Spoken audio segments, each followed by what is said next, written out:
अस्सलामुअलैकुम, मैं हूं मोहम्मद हारिस। आप देख रहे हैं मेरा यूट्यूब चैनल GPS न्यू बुकनवाल। तो आज की इस वीडियो में general science class 5 chapter number 4 को मैं आपके साथ डिस्कस करूंगा। इसके तमाम के तमाम टॉपिक्स को हम मरहलावार और complete step by step Urdu तर्जमा के साथ डिस्कस करेंगे। तो चैप्टर नंबर 4 हमारे सामने मौजूद है। चैप्टर नंबर 1, 2, 3 के जो लेक्चर्स हैं वो ऑलरेडी मैंने चैनल पर अपलोड कर दिए हैं, तो आप उनको भी चेकआउट कर सकते हैं। बिना टाइम ज़ाया किए हम अपनी आज की वीडियो का आगाज़ करते हैं। तो अगर आप चैनल पर नए हैं तो मेरे चैनल को सब्सक्राइब करके बेल आइकन पर टैप कर लें, ताकि इस जैसी एजुकेशनल वीडियो जब भी मैं अपलोड करूं आप तक बर वक्त पहुँच सकें। तो इसका चैप्टर 4 का ये फ़र्स्ट पार्ट होगा। इसकी 2 वीडियोस मैं अपलोड करूंगा। फ़र्स्ट पार्ट में हम पूरे चैप्टर को डिस्कस करेंगे, और जो इसकी सेकंड वीडियो होगी उसके अंदर हम इसकी एक्सरसाइज को सोल्व करेंगे। तो चैप्टर 4 का टाइटल है हमारे पास एनवायरमेंटल पोल्यूशन। एनवायरनमेंट से ये लफ्ज़ निकला है एनवायरमेंटल, जिसे कहते हैं माहौलियाती। पोल्यूशन का मतलब होता है आलूदगी। तो माहौल की आलूदगी के बारे में ये सारा चैप्टर है। तो बाकायदा आगाज़ करते हैं हम इसके फर्स्ट पेज से।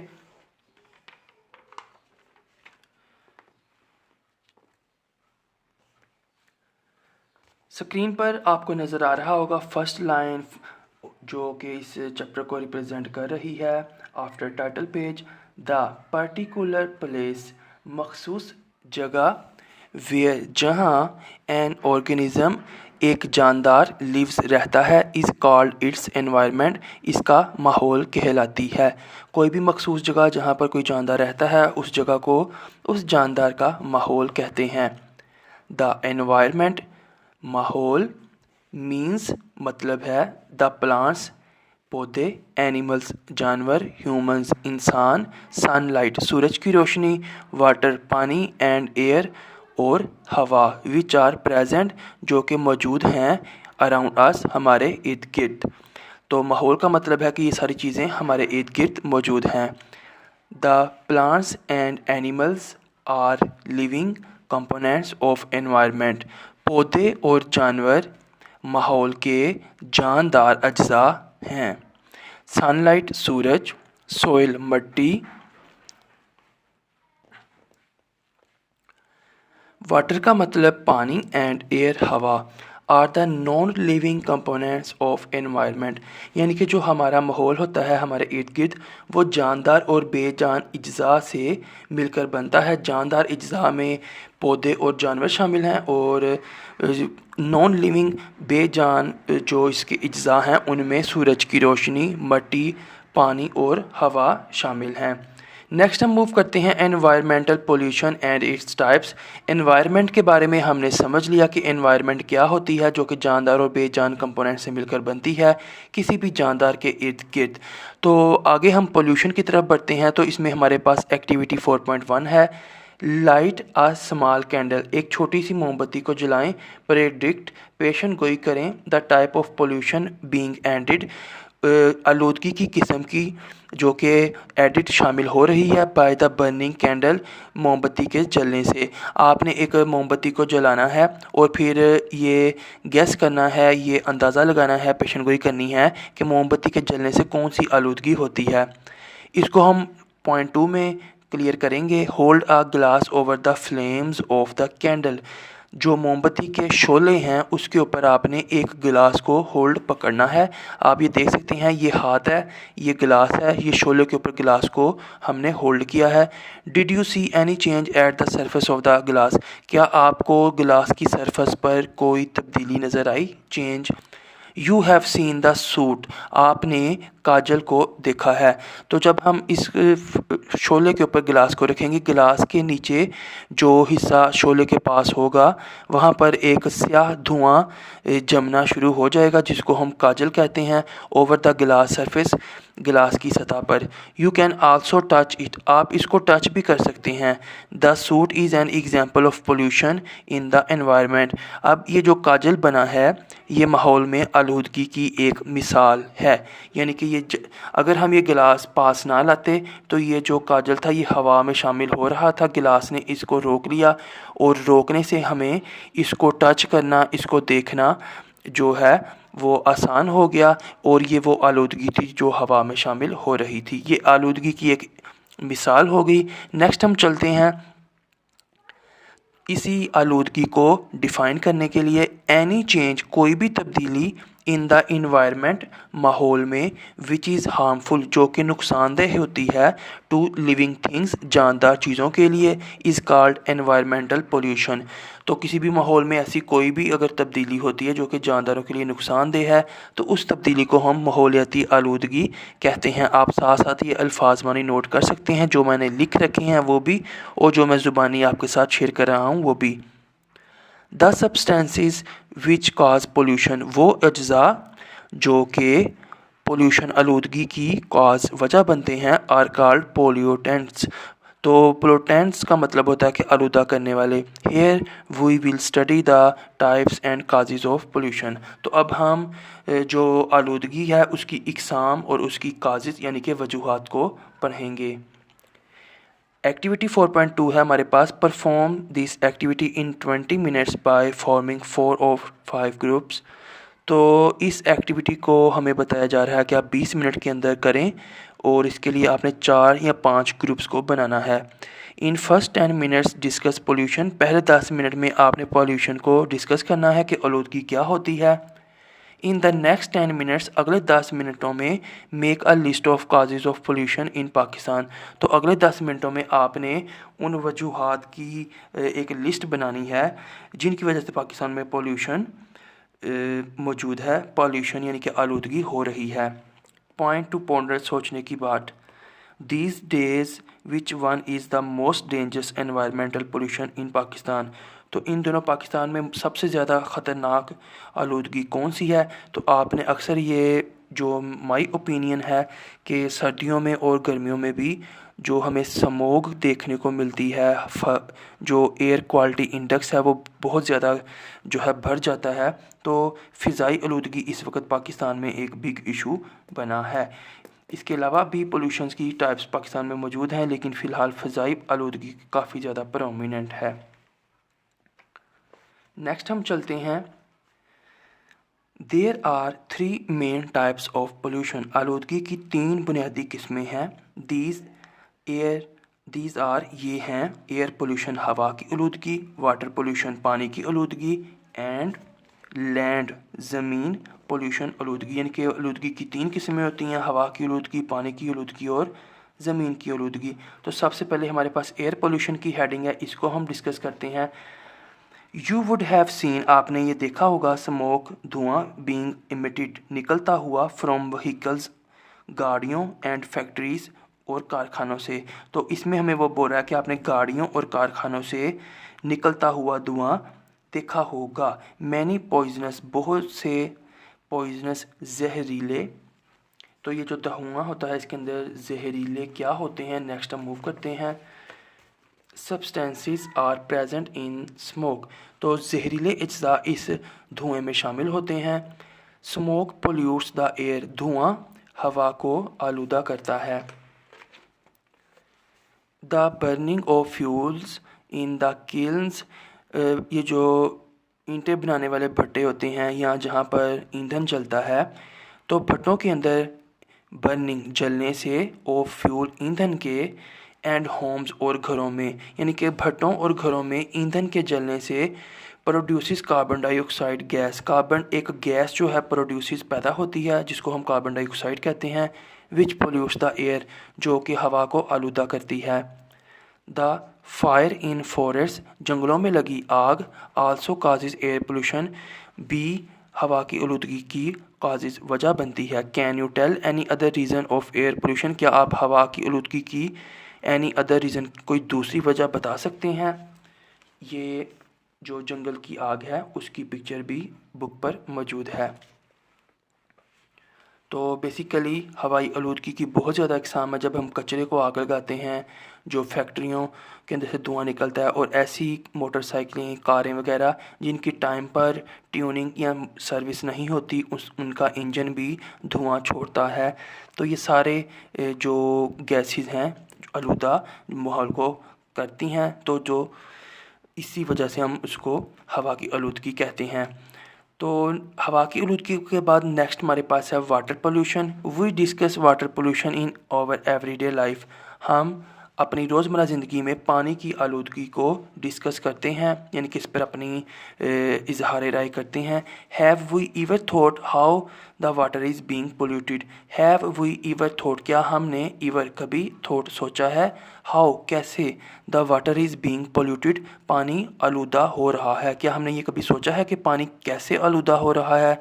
द सीवेज, ये जो सीवरेज का पानी होता है, गंदे नालों का पानी। वेस्ट ऑफ फैक्ट्रीज़, कारखानों का जो अजाफी कचरे वाला पानी होता है। इंसेक्टिसाइड्स, ये जो हम कीड़े मार अद्वियात के स्प्रे करते हैं। एंड फर्टिलाइज़र्स, या जो हम खाद के तौर पर केमिकल्स का इस्तेमाल करते हैं। यही वो वजूहत हैं जहाँ से पानी की आलूदगी शुरू होती है। आर पोल्यूटिंग वाटर, तो ये वगैरह पानी को आलूदा कर रहे हैं। द ऑयल लीकेजेस, तेल का रिसना फ्रॉम ऑयल टैंकर्स, ऑयल के टैंकरों से। And petroleum refineries are also polluting water, तो ज़मीन से जब पेट्रोल एक ख़ाम तेल की शक्ल में निकलता है तो वो काफ़ी ज़्यादा गंदा होता है। उसको साफ़ जब करते हैं तो फैक्ट्री से जहाँ पर ये तेल साफ़ होता है तो आलूदा पानी निकलता है, यानी कि एक आलूदा लिक्विड निकलता है वो भी, और ऑयल टैंकरों से भी। तो ये चीज़ भी जब हम पानी में शामिल करते हैं फैक्ट्रियों से तो पानी आलूदा होना शुरू हो जाता है। ज़ाहिर सी बात है, जब ये आलूदा पानी किसी दरिया में, किसी नदी में या फिर किसी नहर में शामिल होता है तो ये उस पूरे के पूरे जो उसका एरिया है, नहर का, नदी का, झील का, तो उसको ये आलूदा कर देता है, जिससे पानी की आलूदगी होती है। थर्ड पर हमारे पास जो आलूदगी की किस्म है वो है लैंड पोल्यूशन, यानी कि ज़मीन की आलूदगी। द गार्बेज ऑफ हाउसेस, घरों का कूड़ा। एंड सिटीज़, और शहरों का। रिमेन स्कैटर्ड, बिखरा रहता है। ऑन द लैंड, ज़मीन पर। आपने अक्सर ये देखा होगा कि ज़मीन पर ये कचरे के ढेर लगे होते हैं। There is no proper arrangements for disposal of the garbage, तो कूड़ा क्रिकेट को तलफ़ करने के लिए मुनासिब इंतज़ामात नहीं होते। Some time people do not take care, बाज़ात लोग ध्यान नहीं करते।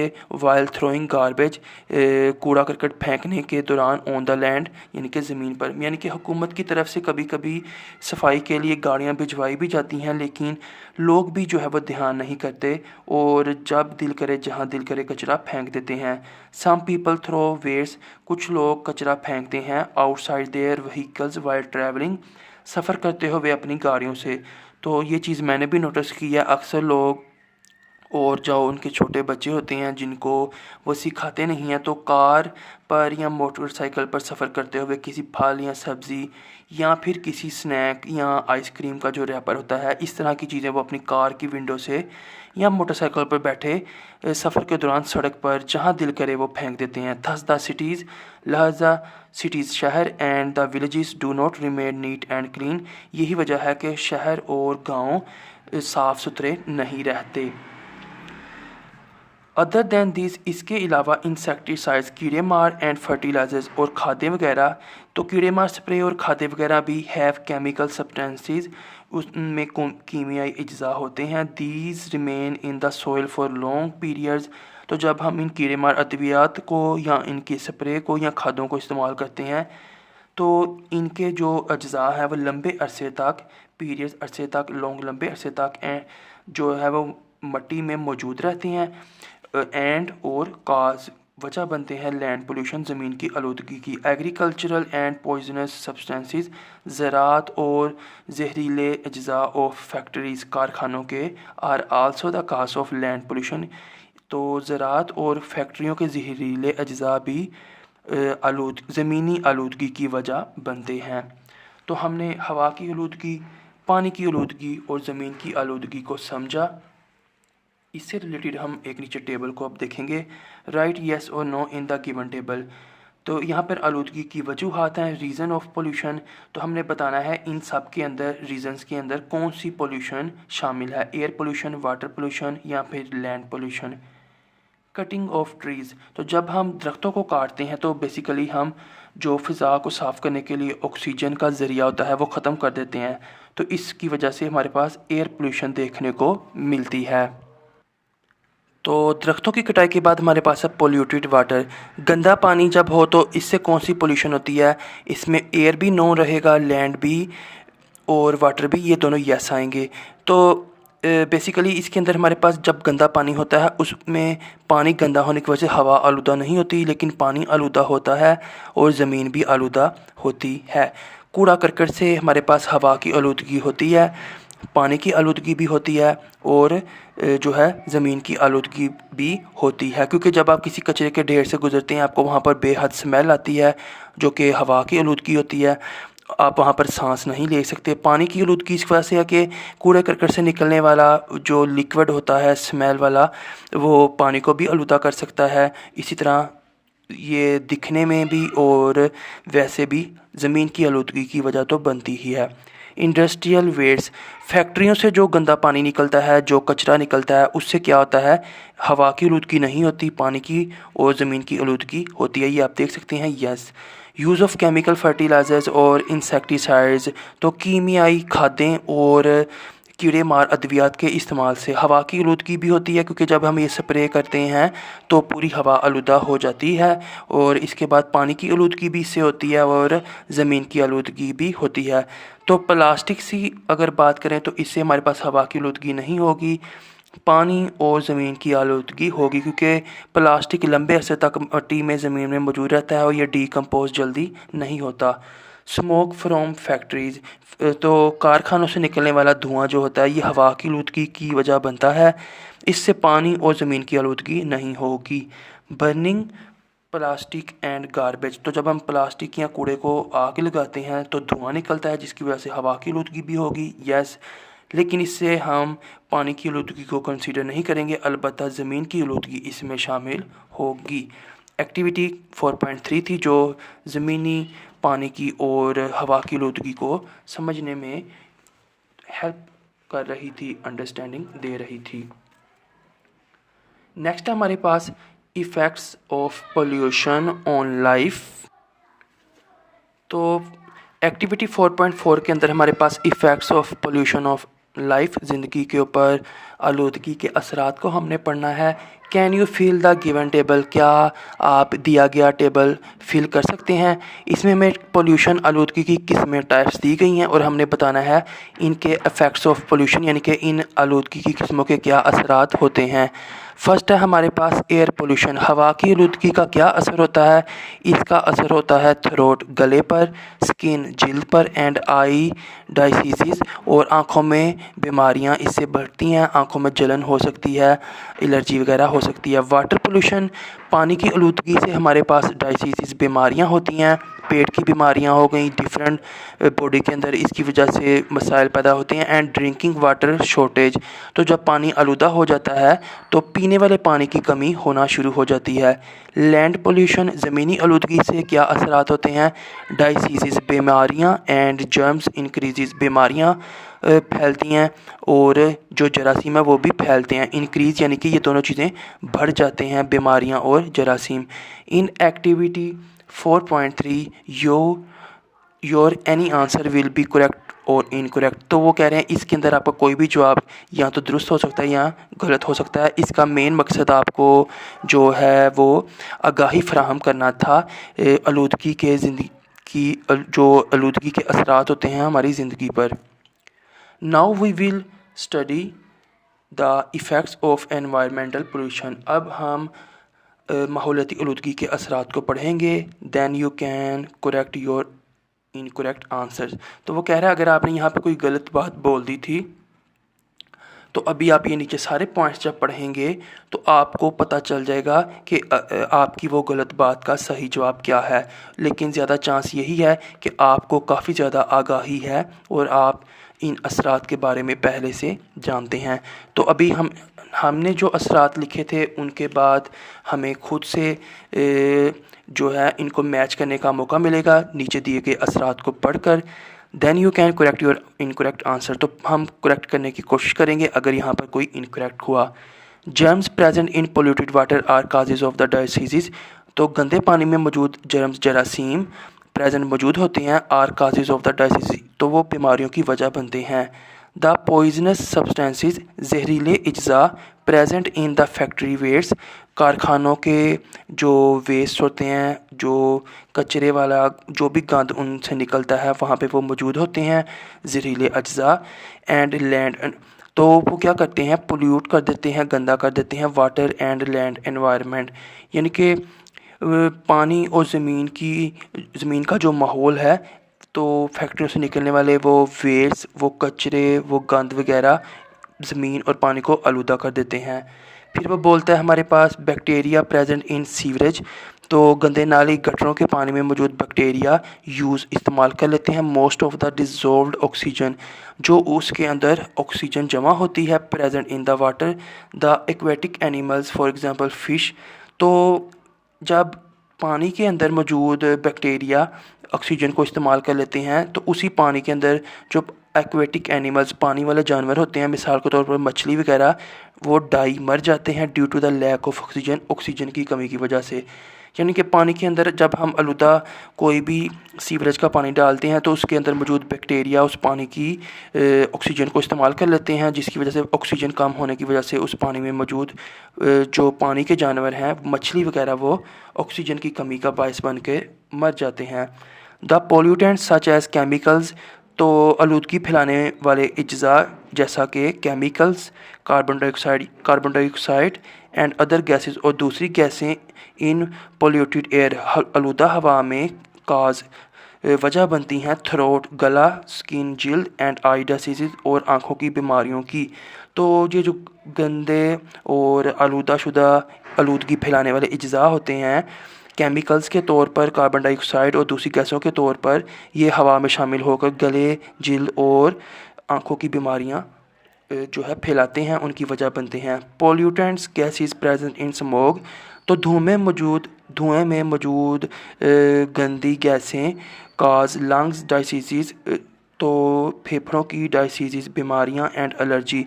तो हवा में मौजूद गंदी गैसें फेफड़ों की बीमारियां और एलर्जी की जो है वजह बनती हैं। द पॉइजनस सब्सटेंसेस जहरीले अज्जा एमिटिंग निकलते हुए फ्रॉम द चिमनियों से ऑफ फैक्ट्रीज कारखानों एंड स्मोक और धुएँ डिज़ोल्व इन रेन, बारिश में डिज़ोल्व यानी कि हल हो जाते हैं इन रेन वाटर बारिश के पानी में, एंड प्रोड्यूस एसिड रेन और तेज़ाबी बारिश का बायस बनते हैं।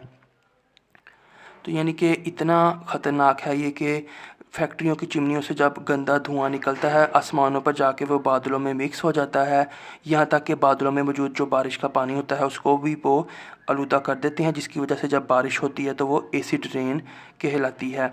तेज़ाबी बारिश जो कि बेहद ख़तरनाक होती है पौधों के लिए, फसलों के लिए और हमारी जिल्द के लिए, जो हर तरह से वो नुकसान पहुंचाती है। It is harming not only to buildings, तो ये जो तेज़ाबी बारिश है ना सिर्फ बिल्डिंग्स इमारतों के लिए हार्मिंग नुकसानदेह होती है एंड ट्रीज़ और दरख्तों के लिए, but also the aquatic life, बल्कि आबी ज़िंदगी, पानी के अंदर रहने वाली जो ज़िंदगी है, जो जानदार हैं, of streams, canals and lakes, तो जो भी झीलें, नहरें और तालाब वगैरह हैं उनके अंदर जो आबी ज़िंदगी है, जो पानी के जानवर हैं, जब तेज़ाबी बारिश उन पर गिरती है तो ये उनकी ज़िंदगियों को भी ख़तरे से दोचार कर देती है। पॉइजनस सब्सटेंसेस जहरीले अज्जा एंड गैसेस और गैसें आर प्रोड्यूस्ड बाय बनती हैं बाय ओपन गार्बेज डंप्स, तो जब हम कचरे को ज़मीन पर फेंक देते हैं और उसको ओपन रहने देते हैं, यानी कि इसके ऊपर कचरा ज़मीन के ऊपर रखने के बाद इसके ऊपर मिट्टी वगैरह नहीं डालते, इसको ओपन रहने देते हैं, तो इस ओपन रहने की वजह से जहरीले अज्जा और गैसें बनना शुरू हो जाती हैं। These substances cause air and water pollution, तो ये फिर जो अज्जा हैं ये हवा और पानी की आलूदगी की वजह बनते हैं। नीचे कुछ पिक्चर्स से इन आलूदगी की टाइप्स को जो है शो किया गया है। पोल्यूटेड रेन वाटर, तो ये आप देख सकते हैं एक पंजाबी में जिसे छप्पड़ सा कहते हैं, ये एक गंदा पानी जमा है। इफ़ेक्ट्स ऑफ एसिड रेन, तो ये देखें जब तेज़ाबी बारिश हुई तो उसने दरख्तों के सारे पत्तों को जला दिया और आप आसमान भी देख सकते हैं काफ़ी ज़्यादा आलूदा है। Effects of pollution of aquatic life, तो आप देख सकते हैं ये पानी के अंदर से मछलियाँ बाहर आकर मर चुकी हैं और इसकी वजह आलूदगी है, यानी कि आलूदगी की वजह से मछलियों की ज़िंदगियाँ ख़त्म हो गई। नेक्स्ट हमारे पास है डू यू नो, कि आप जानते हैं the pollutant gases of air combine together in presence of sunlight and produce smoke.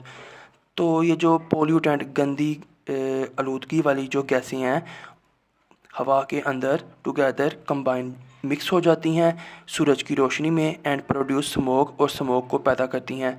तो अभी मैंने पीछे आपको बताया था कि हमारे मुल्क में कौन सी आलूदगी बढ़ी है, तो मैंने आपको स्मोक का नाम शेयर किया था। It is a combination of various gases. तो ये मुख्तलिफ गैसों का कम्बिनेशन मिलाप होता है। इन विंटर सर्दियों में स्मोक इज़ प्रेजेंट, स्मोक मौजूद होती है इन द एटमॉस्फेयर फ़िज़ा में। इट रिड्यूसेस द विजिबिलिटी, तो ये देखने की जो हद निगाह है उसको रिड्यूसेस कम कर देती है, यानी कि हमको बहुत दूर तक जो है हम देखना मुश्किल हो जाता है, हमें हर तरफ धुआं ही धुआं नज़र आता है।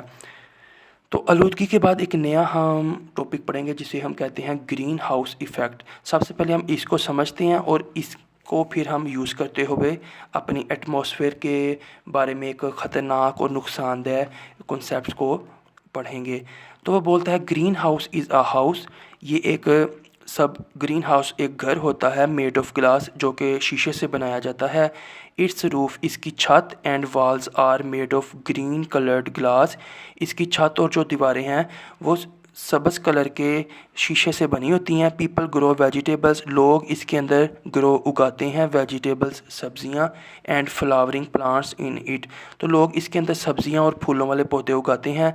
The green house remains hot, ये जो ग्रीन हाउस होता है रिमेन्स रहता है हॉट गर्म, इनसाइड अंदर से, even in the winter season, तो ये एक ऐसा शीशे का घर होता है जो सर्दियों में भी, विंटर सीजन सर्द मौसम में भी अंदर से गर्म रहता है। The sun rays enter in the greenhouse, सूरज की जो रेज़ शुआएँ होती हैं एंटर दाखिल होती हैं इन द ग्रीन हाउस, इस शीशे के घर के अंदर। थ्रो इट्स ग्लास, इसके शीशे की वजह से सूरज की रोशनी इसके अंदर दाखिल हो जाती है, शुआएँ दाखिल हो जाती हैं।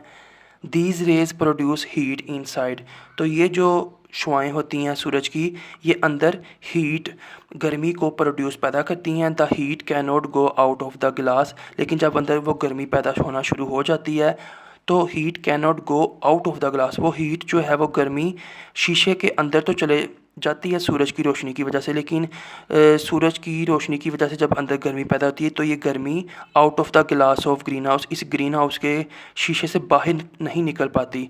So the inner atmosphere remains hot, जिसकी लिहाजा अंदर का जो एटमॉस्फेयर माहौल है रिमेन्स हॉट, वो गर्म रहता है। फॉर योर इन्फॉर्मेशन, अभी हम इस कॉन्सेप्ट को इस्तेमाल करेंगे नीचे एक्सप्लेनेशन में। तो आप देख सकते हैं over atmosphere mostly consist of nitrogen and oxygen, हमारा जो माहौल है, जो फ़िज़ा है वो ज़्यादातर कंसिस्ट ऑफ मुश्तमिल होती है नाइट्रोजन और ऑक्सीजन की गैसों पर। Carbon dioxide, methane, nitrogen oxide, ozone and water vapours, और पानी के बुखारात are also present in atmosphere, हमारे जो फ़िज़ा है उसके अंदर ये सारी चीज़ें भी मौजूद होती हैं। These are called greenhouse gases, तो ये सारी गैसें जो हैं ये ग्रीन हाउस गैसेस कहलाती हैं। अब हम अपने मेन टॉपिक की तरफ आने लगे हैं, जिसके लिए हमने इस मिसाल को समझा था। ये चीज़ इंसानों के लिए फ़ायदेमंद है क्योंकि इससे लोग सर्दियों में भी पौधे उगाते हैं और पौधे जो है फुल नशोनुमा पाते हैं। लेकिन इसी कॉन्सेप्ट को अब हम इस्तेमाल करेंगे एक ऐसे कॉन्सेप्ट को समझने के लिए जिसकी वजह से हमारी जो ज़मीन है उस पर काफ़ी ज़्यादा नुकसान हो रहा है। Carbon dioxide and other gases, carbon dioxide और दूसरी गैसें प्रेजेंट इन एटमॉस्फेयर, जो कि माहौल में मौजूद होती हैं, वर्क काम करती हैं लाइक द गिलास ऑफ ग्रीन हाउस, इस ग्रीन हाउस के शीशे की तरह वो काम करती हैं। जिस तरह इन पौधों के इर्द गिर्द शीशे की दीवारें और छत मौजूद हैं, इसी तरह जो है हमारा जो इर्द गिर्द का माहौल है उसमें कार्बन डाइऑक्साइड, जो कि एक नुकसानदेह गैस है, और दूसरी जहरीली गैसें जो हैं वो शीशे का काम करती हैं। अब होता क्या है, इन अदर वर्ड्स, दूसरे अल्फाज में, दीज गैसेस, ये गैसें अलाउ इजाज़त देती हैं सनलाइट, सूरज की रोशनी को, टू रीच द अर्थ। तो ये जो गैसें हैं आप देख सकते हैं कि ये ग्रीन हाउस की गैसें हैं वाइट कलर की, और ये हमारा एटमॉस्फेयर है। अब हुआ क्या, सनलाइट अलाउ करती हैं, ये सूरज की रोशनी को इजाज़त देती हैं कि आप ज़मीन तक पहुंच जाएं, but do not allow heat to leave the earth. लेकिन जब ये सूरज की रोशनी ज़मीन पर पहुंचने के बाद बाहर जाने लगती है, वापस रिफ्लेक्ट होने लगती है, तो ये जो गैसें थीं, कार्बन डाइऑक्साइड और दूसरी, जिन्होंने ग्रीन हाउस के शीशे की तरह ज़मीन को, हमारे माहौल को घेर रखा है, इन्होंने सूरज की रोशनी को डू नॉट अलाउ, इजाज़त नहीं दी कि लीव द अर्थ, कि वो ज़मीन को छोड़ सकें। तो सूरज की रोशनी की वजह से ज़मीन पर गर्मी बढ़ना शुरू हो जाती है, लेकिन सूरज की रोशनी जब वापस निकलने लगती है, ज़मीन से रिफ़्लेक्ट होने लगती है, तो ये जो ग्रीन हाउस की गैसें होती हैं जो आपने ऊपर पढ़ा है, ये उस गर्मी को बाहर निकलने की इजाज़त नहीं देती, उसको रोक देती हैं। It is called greenhouse effect, इसको ग्रीन हाउस इफ़ेक्ट कहते हैं। In this way over earth remains hot, इस वजह से हमारी ज़मीन गर्म रहती है। When fossil fuel is burned, जब ईंधन जलता है। फॉसल फ्यूल क्या होता है, ये साइड पर लिखा हुआ है कि कोयला, क्रूड ऑयल, खाम तेल एंड नेचुरल गैस, और जो ये हमारे घरों में सुई गैस या कुदरती गैस आती है, आर ऑल कंसीडर्ड, इन सब को फॉसल फ्यूल कहा जाता है। They were found from the fossilised buried remains of plants and animals that lived millions of years ago on the earth. तो ये कोयला, खाम तेल और कुदरती गैस कैसे बने? आज से मिलियन यानी कि लाखों साल पहले जो पौधे और जानवर ज़मीन पर मौजूद थे, जब वो मर गए, दफन हो गए, मिट्टी में अंदर दब गए, तो उनके दबने के बाद मिट्टी के अंदर लाखों साल तक जो है कीमियाई अमल हुआ, और उस कीमियाई अमल की वजह से ये सारी चीज़ें जो हैं फॉसल फ्यूल के अंदर तब्दील हो गई। हम इसी फॉसल फ्यूल को कोयले की शक्ल में जलाकर जो है फैक्ट्रियों में इस्तेमाल करते हैं। क्रूड ऑयल को रिफ़ाइन करके पेट्रोल बना के गाड़ियों में डालते हैं, और कुदरती गैस को हम अपने घरों में खाना पकाने के लिए इस्तेमाल करते हैं। तो ये जो फॉसल फ्यूल होता है जब जलता है, carbon dioxide and other greenhouse gases are emitted. तो जब ये फॉसल फ्यूल जलता है तो वही कार्बन डाइऑक्साइड और दूसरी ग्रीन हाउस गैसेज, जिनको नाम दिया गया है, आर एमिटेड, ये निकलती हैं इनटू द एटमॉस्फेयर। ये हमारे हम माहौल में ये गैसें निकल के जो है इकट्ठी होना शुरू हो जाती हैं। It results in the increase of temperature, जिसकी वजह से ज़मीन का दर्जा हरारत इंक्रीज़ बढ़ जाता है। It is called global warming. तो इसको ग्लोबल वार्मिंग कहा जाता है, यानी कि पूरी ज़मीन की वार्मिंग, गर्मी। The climate of the world is changing, पूरे वर्ल्ड, दुनिया की क्लाइमेट, आबो हवा चेंजिंग, बदल रही है ड्यू टू ग्लोबल वार्मिंग, इसी ग्लोबल वार्मिंग की वजह से। It is causing more rains and floods, तो इसकी वजह बन रहा है बहुत ज़्यादा बारिशें और सैलाब, यानी कि इसकी वजह से बहुत ज़्यादा बारिशें और सैलाब आ रहे हैं। The ice of north and south poles is melting, ये आप सैलाब की पिक्चर देख सकते हैं। और शुमाली और जनूबी कुतुब पर मौजूद जो बर्फ़ के पहाड़ थे, ये आप देख सकते हैं कि बर्फ़ का बहुत बड़ा पहाड़ पीस, एक टुकड़ा अपनी पीछे जो मेन उसकी बॉडी थी उससे टूट कर वो पानी में गिर रहा है। Is melting at faster rates, तो बहुत ज़्यादा स्पीड के साथ ये बर्फ़ जो है पिघल रही है शुमाली और जनूबी कुतुब में। तो ये इसके नुकसानदेह असरात हैं ग्रीन हाउस इफ़ेक्ट के। उम्मीद है आपको ये ग्रीन हाउस इफ़ेक्ट समझ आ गया होगा। जल्दी से दोबारा बता देता हूँ कि ये हमारी ज़मीन है। ज़मीन के ऊपर माहौल में जब ये फॉसल फ्यूल जलता है, कोयला, तेल या कुदरती गैस वगैरह, जब ये सब जलते हैं, गंदा धुआं इकट्ठा होता है, तो कार्बन डाइऑक्साइड और दूसरी जहरीली गैसें एक तह बना देती हैं। इस तह की वजह से क्या होता है कि ये तह एक शीशे का काम करती है, जो हमने ऊपर पढ़ा था।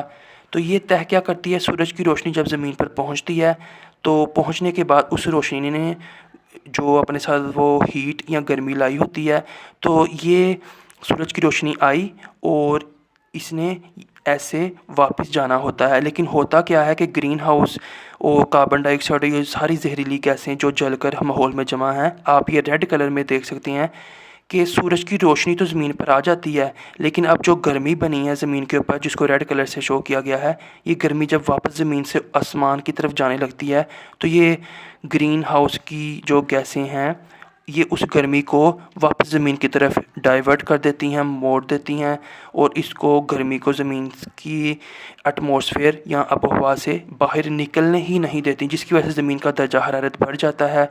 इसी को ग्रीन हाउस इफ़ेक्ट कहते हैं। इसकी वजह से ग्लोबल वार्मिंग, पूरे ग्लोब दुनिया पर गर्मी बढ़ रही है। ग्लेशियर्स, बर्फ़ के पहाड़ पिघल रहे हैं।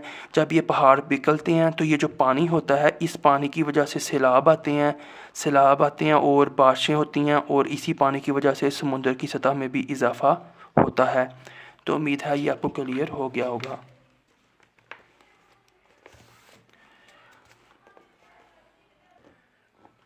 तो नेक्स्ट है हमारे पास ड्यू टू इट, इसकी वजह से the level of sea water is rising, क्योंकि ग्लेशियर, बर्फ़ के पहाड़ पिघलते हैं तो समुंदर का पानी का जो लेवल है वो भी बढ़ जाता है।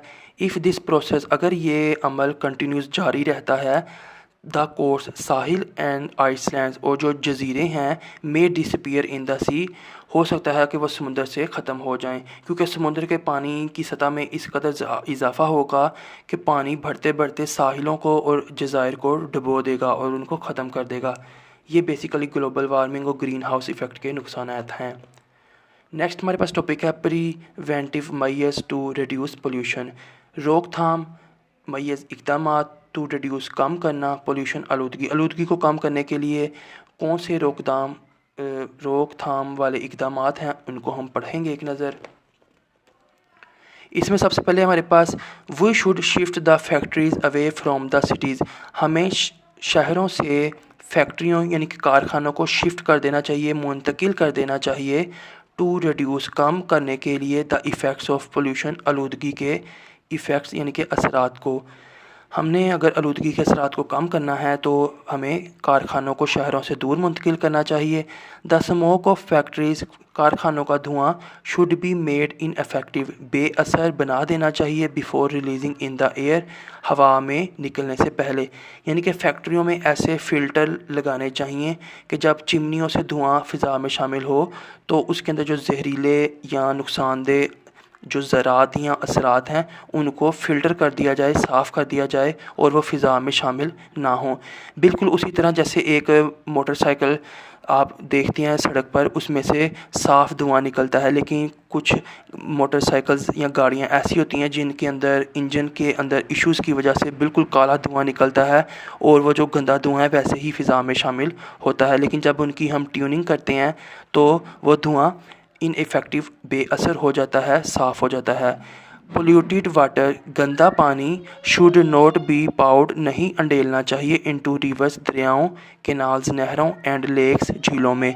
अक्सर दरियाओं, नहरों या झीलों के किनारों पर या उनके पास कोई फैक्ट्री होती है तो वो गंदा पानी, जहरीला पानी जो है बजाय गटरों में डालने के इन्हीं दरियाओं में फेंक देते हैं, जिसकी वजह से वो फुल जो एंड तक जो दरिया या नहरें या झीलें होती हैं वो गंदी हो जाती हैं।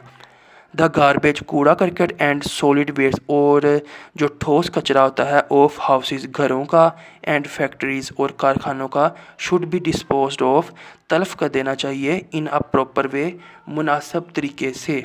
द नंबर ऑफ़ व्हीकल्स, गाड़ियों की तादाद, नीड टू बी रिड्यूस्ड, कम करनी चाहिए, यानी कि सड़कों पर गाड़ियों की तादाद कम होनी चाहिए। एंड स्मोक एमिटिंग व्हीकल्स, और धुआं एमिटिंग छोड़ने वाली या निकालने वाली व्हीकल्स, गाड़ियाँ, शुड बी बैंड, उन पर पाबंदी लगनी चाहिए। कटिंग ऑफ ट्रीज़, दरख्तों की कटाई, एंड फॉरेस्ट, दरख्तों और जंगलात की कटाई, शुड बी रिड्यूस्ड, कम होनी चाहिए। There should be more tree plantation, तो ज़्यादा से ज़्यादा दरख्तों को काश्त करना चाहिए। ये सारी अगर हम बातों पर अमल करेंगे तो हम जो आलूदगी है उसको कम करने की तरफ कोशिशों में कामयाब होना शुरू हो जाएंगे। इंटरेस्टिंग इन्फॉर्मेशन, एक दिलचस्प मालूमात, the government of Pakistan is launching awareness campaign, एक आगाही की कैंपेन लॉन्च कर रही है हुकूमत पाकिस्तान फॉर ट्री प्लांटेशन, यानी कि शजरकारी के लिए। From 2018 the government has taken an initiative of billion tree plantation across the country, तो 2018 से हुकूमत पाकिस्तान ने एक प्रोजेक्ट शुरू किया है जिसका नाम बिलियन ट्री प्लांटेशन रखा गया है। It will be achieved in 5 years, तो ये 5 सालों में अचीव किया जाएगा। पूरे मुल्क के अंदर बिलियन ट्रीज़ को एज आ शजरकारी लगाया जाएगा। तो आलूदगी और आलूदगी के असरात और उनको कम करने के बाद हमारे पास जो नया टॉपिक है वो है biodegradable and non biodegradable materials. तो काबिल तहलील और नाकाबिल तहलील अशिया क्या होती हैं, इनको अब हम समझेंगे। एक्टिविटी है हमारे पास 4.5। आप देख सकते हैं यहाँ पर हमारे पास लिखा है कि put the things given below in separate bags. वो बोलता है हमें कि आपको जो तस्वीरों में नीचे चीज़ें नज़र आ रही हैं आप इनको सेपरेट अलग अलग बैग्स थैलों में डालें। Leave them for a week, एक हफ़्ते के लिए उन थैलों को छोड़ दें। ऑब्जर्व इट, मुशाहिदा करें इट, इनका। आफ्टर अ वीक, एक हफ़्ते बाद। आफ्टर आ वीक, एक हफ़्ते बाद। Have any changes taken place, क्या कोई तब्दीली रूनुमा हुई है। तो इसमें हमारे पास लकड़ी है, वुड, ब्रेड, एक हमारे पास डबल रोटी है, वाटर पानी है, लेदर चमड़ा है, स्टोन पत्थर हैं, फ्रूट, और हमारे पास यहाँ पर फल हैं। Why is it is appropriate to bury dead bodies and peels of vegetables। अब वो कह रहा है कि why it is appropriate, ऐसा क्यों मुनासिब है कि डेड मुर्दा जिस्मों और सब्जियों के छिलकों को बरी दबा दिया जाए। तो इनको दबाना क्यों मुनासिब होता है। इन फैक्ट, दर हकीकत, the dead bodies are converted, असल में जो मुर्दा अजसाम हैं, आर कन्वर्टेड, बदल जाते हैं, इनटू सिंपल कंपोनेंट्स, सादा अज्जा में, बाय बैक्टीरिया एंड फंगी। तो बैक्टीरिया और फफूंद की मदद से ये जो मुर्दा अजसाम होते हैं, चाहे वो पौधों के हों चाहे वो जानवरों के हों, वो सादा अज्जा में बदल जाते हैं। इफ़ यू थ्रो, अगर आप फेंकते हैं, ब्रेड, डबल रोटी, राइस चावल, मीट गोश्त, फ्रूट्स फल एंड वेजिटेबल्स, और सब्जियां ऑन द ग्राउंड ज़मीन पर, you will see they have, आप देखेंगे कि दे हैव डिसअपीयर्ड, कि वो मिट जाते हैं, गायब हो जाते हैं, आफ्टर डिकम्पोजिशन, टूट फूट या गलने सड़ने के बाद। यानी कि हमने कभी भी किसी फल को नहीं देखा होगा कि अगर हम उसको फेंक दें तो वो दिनों के बाद भी वहाँ पर वैसे ही मौजूद रहे, बल्कि उसके ऊपर फफूंद या फंगस लगती है और फिर कुछ अर्से बाद वो वहाँ से गायब हो जाता है, मिट जाता है, टूट फूट का, गलने सड़ने का शिकार हो जाता है। The materials which are broken, तो ऐसे मटीरियल्स, ऐसी अशिया, विच आर ब्रोकन डाउन, जो कि टूट फूट जाती हैं, ख़त्म हो जाती हैं, मिट जाती हैं, बाय नेचुरल प्रोसेस, कुदरती अमल से, इनटू सिंपल सब्सटेंसेस, सादा अज्जा में, and become part of the soil, और मिट्टी का ही हिस्सा बन जाती हैं, आर कॉल्ड बायोडिग्रेडेबल मटीरियल्स। तो ऐसे वो उनको काबिल तहलील अशिया कहा जाता है। मतलब आप मिट्टी के अंदर दो घड़े बनाते हैं, एक के अंदर आप बोतल का ढक्कन दबा देते हैं, दूसरी के अंदर आप एक ख़राब गले जो खाने के काबिल ना हो सेब, वो दबा देते हैं। तो आप 10 से 15 दिन के बाद देखेंगे कि जहाँ पर आपने सेब दबाया था मिट्टी के अंदर कुछ भी नहीं होगा, यानी कि सेब वापस मिट्टी का ही हिस्सा बन गया सादा अज्जा में कन्वर्ट होने के बाद, लेकिन बोतल का ढक्कन वहाँ पे ही मौजूद होगा। तो हम कह सकते हैं कि जो सेब था वो बायोडिग्रेडेबल मटीरियल है, यानी कि वो काबिल तहलील मटीरियल है, जबकि बोतल का जो ढक्कन था वो अभी भी वहाँ पे ही मौजूद था, उसके ऊपर डिकम्पोजिशन का कुछ असर नहीं हुआ। तो बोतल का ढक्कन, प्लास्टिक का ढक्कन जो है हमारे पास नॉन बायोडिग्रेडेबल मटेरियल की मिसाल होगा। तो the materials that do not break down, ऐसे मटेरियल्स, ऐसी अशिया जो कि टूट फूट का शिकार नहीं होते, इनटू सिंपल सब्सटेंसेस, सादा अज्जा में, बाय नेचुरल प्रोसेस, कुदरती अमल से, are called non biodegradable materials. तो ऐसी चीज़ों को हम नाकाबिल तहलील अशिया कहते हैं। तो इसमें हमारे पास हमने ये सीख लिया कि कौन सी चीज़ें खुद ब खुद ख़त्म हो जाती हैं, गल सड़ जाती हैं, और कौन सी चीज़ें नहीं। तो अब हम इन पिक्चर्स की मदद से भी इनको देख लेते हैं। बायोडिग्रेडेबल मटेरियल्स, तो ये 3 चीज़ें ऐसी हैं जो कुदरती अमल से खुद ब खुद गल सड़ जाती हैं, डिकम्पोज हो जाती हैं। सब्ज़ियाँ और फल ये भी खुद ब खुद गल सड़ जाते हैं, गोश्त ये भी, और कागज़ और ये भी। तो सब्ज़ियाँ और फल, गोश्त और कागज़ ये ऐसी चीज़ें हैं जो वक्त के साथ गल सड़ जाती हैं, डिकम्पोज हो जाती हैं, इनको हम बायोडिग्रेडेबल मटेरियल बोलते हैं। और ये जो पॉलीथीन बैग्स, शापर होते हैं, बोतलें होती हैं, बोतलों के ढक्कन होते हैं, और ये जो आपको कंप्यूटर के कंपोनेंट्स, कंप्यूटर के चिप्स वगैरह हो गई, सर्किट्स वगैरह हो गए, ये तीनों मिसालें हैं नॉन बायोडिग्रेडेबल मटेरियल की। यानी कि हमें इनका इस्तेमाल कोशिश करनी चाहिए कम से कम करें, क्योंकि जब ये माहौल में निकलते हैं, अगर हम किसी मतलब मिट्टी पर इनमें से कोई चीज़ फेंकेंगे तो वो खुद ब खुद गल सड़ जाएगी। लेकिन अगर हम किसी मिट्टी पर ज़मीन पर इनमें से कोई चीज़ फेंकेंगे तो ये कभी भी नहीं वहाँ से ख़त्म होगी, हमेशा मौजूद रहेगी, जिसकी वजह से आलूदगी बढ़ेगी। तो नेक्स्ट है हमारे पास ways to reduce non biodegradable things. हम कैसे इन नॉन बायोडिग्रेडेबल नाकाबिल तहलील चीज़ों को रिड्यूस कम कर सकते हैं। To reduce pollution of non biodegradable things, नाकाबिल तहलील चीज़ों की आलूदगी को रिड्यूस कम करने के लिए द प्रिंसिपल ऑफ 4R। तो 4R का प्रिंसिपल असूल इज़ अप्लाइड, यानी कि इस्तेमाल किया जाता है। 4R का असूल इस्तेमाल किया जाता है। 4R मीन्स, 4R का क्या मतलब है, यानी कि 4R से ये मिलकर बनता है। पहले आर का मतलब है रिफ्यूज़, इनकार करना। किसका इनकार करना? प्लास्टिक का। दूसरा हमारे पास है रिड्यूस, कि अगर कुछ चीज़ों में हम प्लास्टिक का इनकार कर सकते हैं, और मिसाल के तौर पर हम जो रैपर्स होते हैं, अगर हम बाज़ार जा रहे हैं सब्ज़ी लेने तो हम एक कपड़े का थैला इस्तेमाल कर सकते हैं। हमें ज़रूरी नहीं कि हम एक शॉपिंग बैग को ही इस्तेमाल करें, लेकिन कुछ चीज़ों में हमें ज़रूरत भी पड़ती है, जैसे पानी की बोतल है, इसको हम पानी थैले में नहीं डाल सकते, तो हमने इनकार कर दिया शॉपिंग बैग का।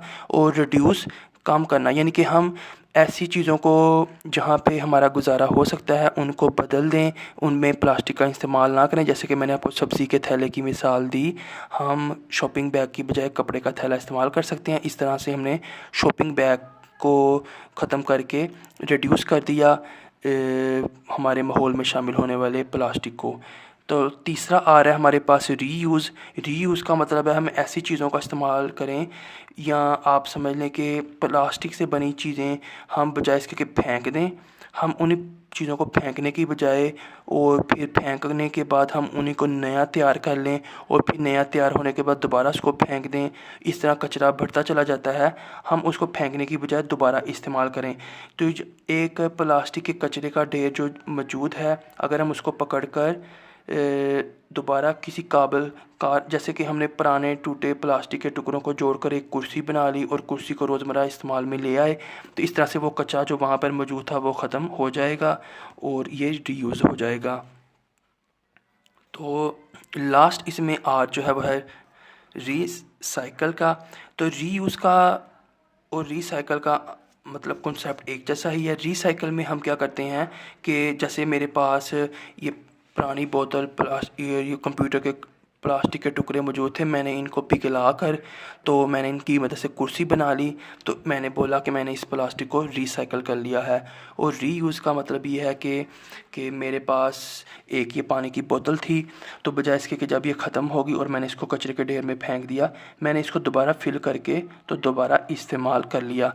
तो ये 4R का प्रिंसिपल है, जिसकी मदद से हम ऐसी चीज़ें जो तहलील नहीं होती, डिकम्पोज़ नहीं होती, उनको जो है हम कम कर सकते हैं। उनका जो एक बढ़ता हुआ माहौल के अंदर असर है उसको कम कर सकते हैं, उसको रोक सकते हैं। उम्मीद है आपको इस कॉन्सेप्ट की भी समझ आ गई होगी, और ये था हमारा लास्ट कॉन्सेप्ट। अगली वीडियो जो है वो हमारी एक्सरसाइज के बारे में होगी, जिसके अंदर हम MCQs और तमाम शॉर्ट क्वेश्चंस को डिस्कस करेंगे। तो अब तक के लिए इतना ही। अगर आप अपकमिंग वीडियोस को बर वक्त अपने चैनल पर खुद ब खुद मसूल करना चाहते हैं तो चैनल को सब्सक्राइब करके बेल आइकन पर टैप कर लें। मिलेंगे अगली किसी वीडियो में। मैं हूं मोहम्मद हारिस। अल्लाह हाफिज़।